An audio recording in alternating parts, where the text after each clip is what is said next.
talk about tonight. Fuck it, man. Let's just get into it. Let's just talk about what the world is talking about, and that is Deadpool and Wolverine. I managed to go 4 days without a single solitary spoiler. Mm-hmm.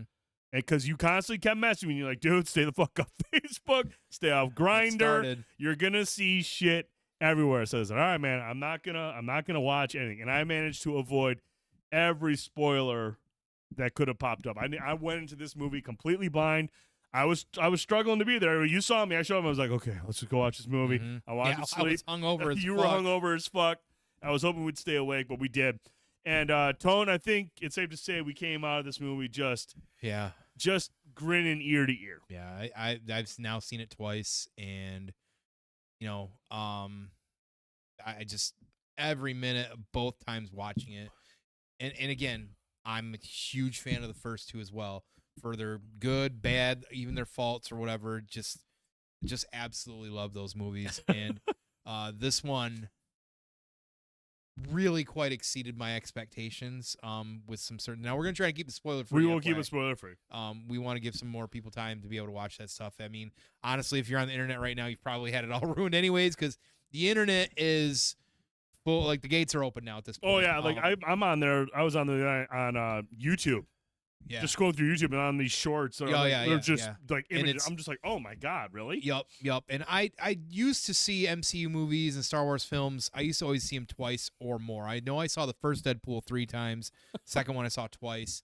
And the reason I do that specifically with Deadpool still, especially this, is I want to see it again because I can't wait. Because I absolutely that too. But honestly, it's because I want to continue to throw money at this and say we're able to have rated R comic book films, and they don't have to be like, super serious. They can be a mix of anything. We deserve this, Disney, and I think Disney gets it now. Clearly, that's where. I mean, listen, this is. I mean, it's probably worse than the other two in a lot of ways. Like, it's pretty fucking raunchy. They really pushed the envelope. They really pushed the envelope, and Disney's full on like. I mean, look at the numbers. I mean, they wrecked House. Made like an absolute metric fuck ton now of it's money. already the 8th largest rated R release of all time. Yep. And Deadpool 1, I think, is still on that list, Yep. if not high on that list. So I mean, the proof's in the pudding there too. And this movie is a. I think I talked about it before. I don't watch the Deadpool movies. I'm not looking at Deadpool like I'm looking at Endgame. I'm not looking for this deep enrichment story. Right. I am looking for chaos and ridiculousness that really the comics have always been as well too. Sure. And there's some story there. There's always going to be story there, and a lot of his are just completely nuts because he's kind of schizophrenically insane. You know what I mean? So I mean that's how they explain the fourth wall thing, is that he's, I think, schizo or whatever it was. But this movie just continues that pattern.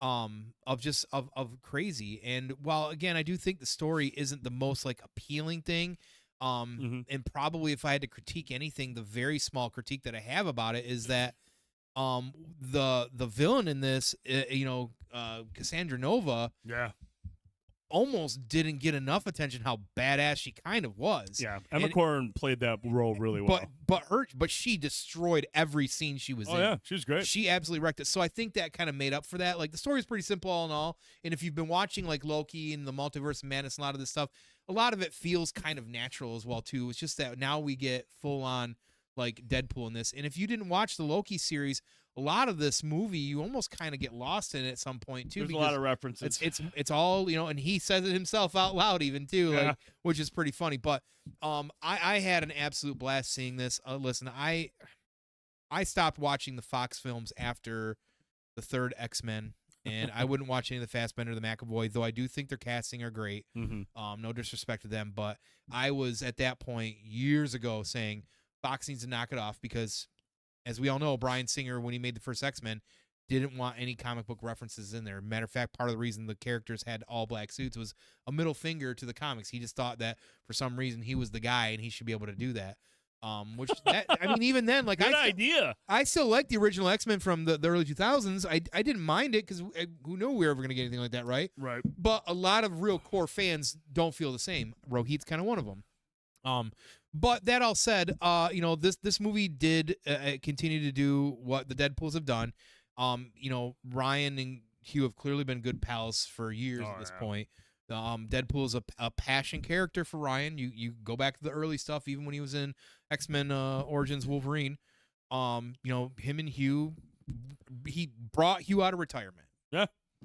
Basically. And I'm sure a zero at the end of the check from Feige didn't hurt. Right? And Disney money always speaks volumes. It does. But overall, the movie is just a nonstop riot, laughs. Just good to see the character back. It's been since 2016. Been a minute. So 2018, 2016, right? Is that right? 2016? 2018. I feel like it's 18. Might be 18. Might be 18. Yeah.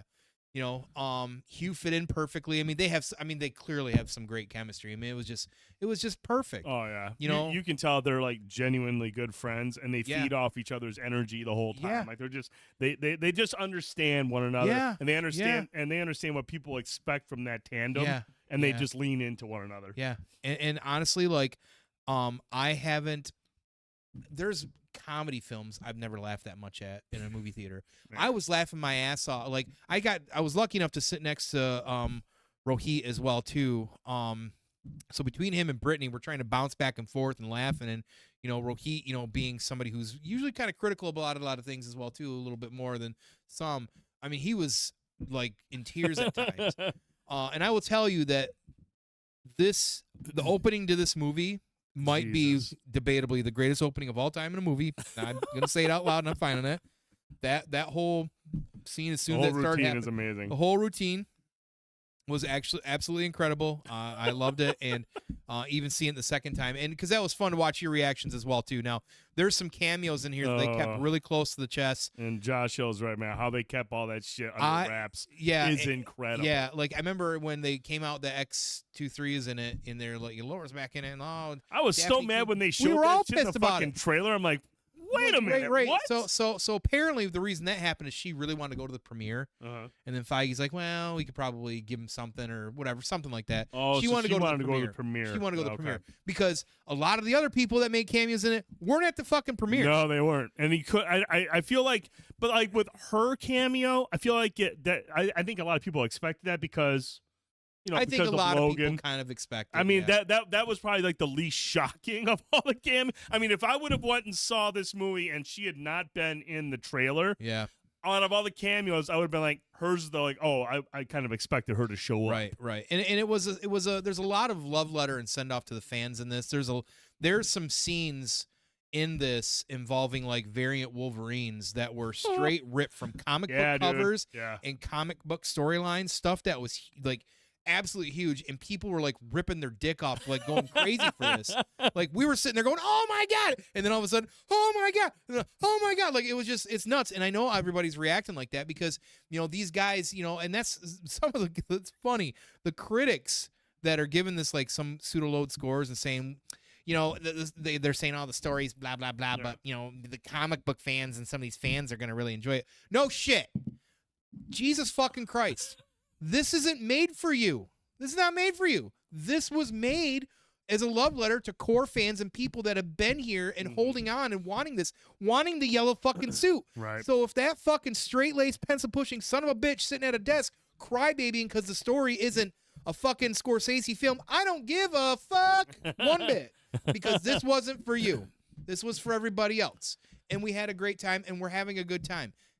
This movie was awesome. I want everybody to see it as soon as possible. I can't wait till it comes out in digital. Man. And there's like, everybody's going to have their favorite cameo. There was one cameo for me that meant the fucking world to me that I got in this movie. And it was awesome. And I hope that means more. I blew a load during a cameo. And again, it's one of those things where I'm glad that I didn't get that ruined. That's why I was worried. And I can see how that one would be making the rounds after Thursday when it came out. It was, and again, like you're right. This was a fucking awesome Deadpool movie. It was an awesome Deadpool movie. It's fucking great. And the thing that I liked about, Ryan Reynolds will always be Deadpool. Like I could never imagine anyone else. He's got that charm. He's funny and quick people. Man, I want to tip my cap to Hugh Jackman because he could have easily just came in and just been a sidekick. dude, he does a lot of the emotional heavy lifting in this movie. Yep. He's very much channeling the same energy that he brought to Logan. There are several scenes where his character is obviously conflicted about what's happened to him in the past. He carries a lot of guilt and a burden on his shoulders. And that's the thing about Hugh Jackman is, I mean, yeah, he's been in a lot of X-Men movies, but the guy's also been in a lot of great dramas. And he shows once again that he has so much range and is capable of so many emotions. And bringing something like that to a Deadpool movie is really appreciated because it kind of adds that necessary emotional weight to a movie that doesn't typically have that. Even though there are always scenes in Deadpool movies where Wade has like a moment where you kind of see the human side of him. It's almost like it's a balance. It is. Like he always calls the first Deadpool a love story, right? You know what I mean? So yeah, it's like there, but this was different. Oh yeah, absolutely. This was much different. And like, you know, and that being said, like I will say I get the complaints for the story because, I mean, if we want to step back and look at it at more than a Deadpool movie as an MCU movie, we're kind of still at that point where we aren't moving any big plot line going forward. That's true. We're still not getting any kind of movement on an overarching story about where the MCU is going. And so I get that criticism, but at the same time, Deadpool movies have never been about that. They've always been separate from the MCU, and I feel like by bringing him into the MCU, if you just start to force all that shit, that's not what people want from Deadpool. It's been long established that Deadpool is a self-contained story, and it's not even about the fucking story. It's the fourth wall breaking, the cameos, the jokes, the quips, and all that shit. That's what the Deadpool and the good action, awesome action. Yeah. So I mean, I understand the complaints that the story isn't great. It's not, but you're not. Deadpool is established already. You're not here for a story. Yeah, you shouldn't that's an expectation that you just kind of throw out the window because, now the nice thing is because of the way Fox handled it, and because he was an MCU, now he doesn't have to be super self-contained. Right. But you can't, like you said, and they keep saying it for a reason. This isn't Deadpool 3. This is Deadpool and Wolverine. Right. So we may still see more, and we're probably going to see him more throughout the MCU sprinkled in at some point. You know, because people are going to want to see that this is a character that's clearly beloved, and you know, I know a lot of people do take their kids to see this, and that's perfectly fine. But adults fucking want this character around more. And I think, what is it, PG-13? You could say an F-bomb twice. So technically, I mean, you could have. I don't expect Deadpool to be like that one of the frontline guys in Avengers. I don't expect that. I expect him to jump in, help out, and then when he does jump in for an action sequence or he does something, he can drop an F-bomb here and there and then bounce out. Like I think it's gonna be really difficult to make him a headliner in like an Avengers movie because you can't go into Avengers with an R rating. You can't. I think it would be even funnier to just do, and I've said this before too, like if you're gonna have him show up in that instance, have him say it, but have him bleep it out and have it like blocked, and then him comment on the fact why. What the fuck? Yeah, we can. He's like, and he keeps trying to say, he's like, we get 2 in this movie, don't we? And him get like make it a bit about it because then you can still get that. Okay, that's clearly Deadpool. But clearly, I mean, like the way it's gonna work, like obviously Deadpool, again, a violent character, swears a lot. There's only gonna be so much you can do with him in an Avengers movie. I mean, obviously he can still be into the action, but it's going to be toned down. He can't have him blowing holes in people in an Avengers movie. So it'll be interesting to see how they use this character going forward, or if it's just going to continue to be him kind of like pitching around the corners when it comes to the overarching story. Like in the next Deadpool movie, maybe he'll do a little something that'll reference what they're moving towards. Well, I'm going to imagine he's going to be in Secret Wars or something at some point, or maybe a TV show. It would actually be cool if they get another season of Loki. He would fit right in at that at this point as well too, because it almost made feel like that, you know, we'll be seeing more of you. Like, what does that mean? It felt like an open-ended. So, but yeah, I think you're right. I think it is hard to just kind of stuff him in there. But man, I think we got like a little bit of a preview of the future. Yeah, I mean, like I said, man, there was a lot to like about this movie. It was a blast, and again, the cameos were just incredible. And you know, for me, there was one, and I know there was one for you, and I feel like there's one for everybody. Honestly, some of these cameos, but there was one. I mean, I literally had no idea that was going to happen, and when somebody shows up, I was just like, "Are you fucking?" I mean, it was thought it was a joke. At first, I was like, "No way!" I'm like, "Oh my god!" I mean, you saw me. I was like. Yeah, and it was back to back. Yeah, back to I mean, I was just really the first one I was like, what the fuck? And we're like, no, we're like, yes, and then all of a sudden the second I'm like, head like He explode fucking comically. comes yeah, everywhere. Yeah, just fucking here you some popcorn butter, kids. But no, I mean overall, man, like I said, I'm just glad it's doing well.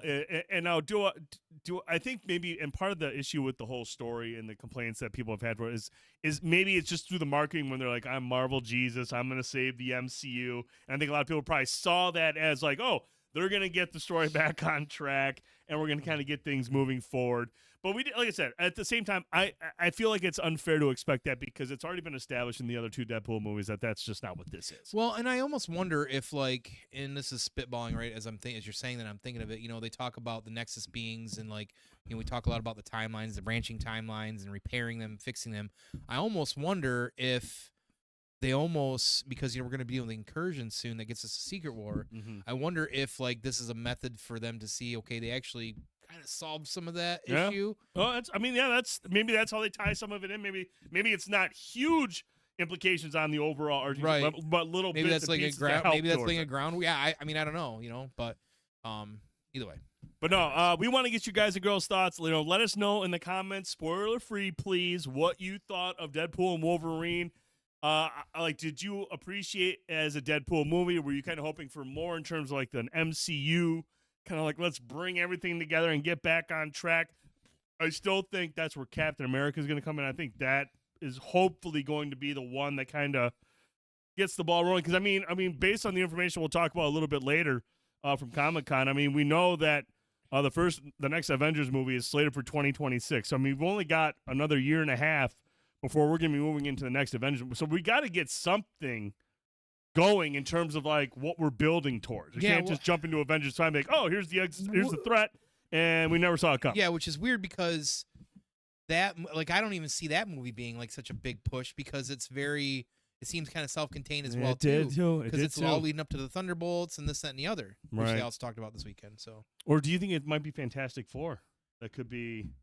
I read somewhere that, and we'll talk about. I mean, if Doom's involved, that's there was a story that said, one of the RDJ stuff is like, yeah, he's slated for this, but we might see him before that, and so we'll talk about that when we get to that story. But who knows? Overall, awesome flick. Had a great time. I can't wait for it to come on digital so I can watch it and just take it all in again. And if you get time, if you get an hour of free time, head over to Screen Crush. Screen Crush has a 57-minute, 22-second Easter egg breakdown video. There's a lot of stuff that, like, as always, like, it gives different perspective. A lot of times it's subjective, but this movie is very layered on a fan base level, but also the send-off at the end was kind of nice too because it does pay homage to Fox's times with this as well too, and it was very touching that they did that. Actually, I thought that was a very nice nod. But again, we're moving forward, and Feige said that they're not looking to recast Wolverine anytime soon, so we may still see Hugh Jackman. I hope so, man. I hope so.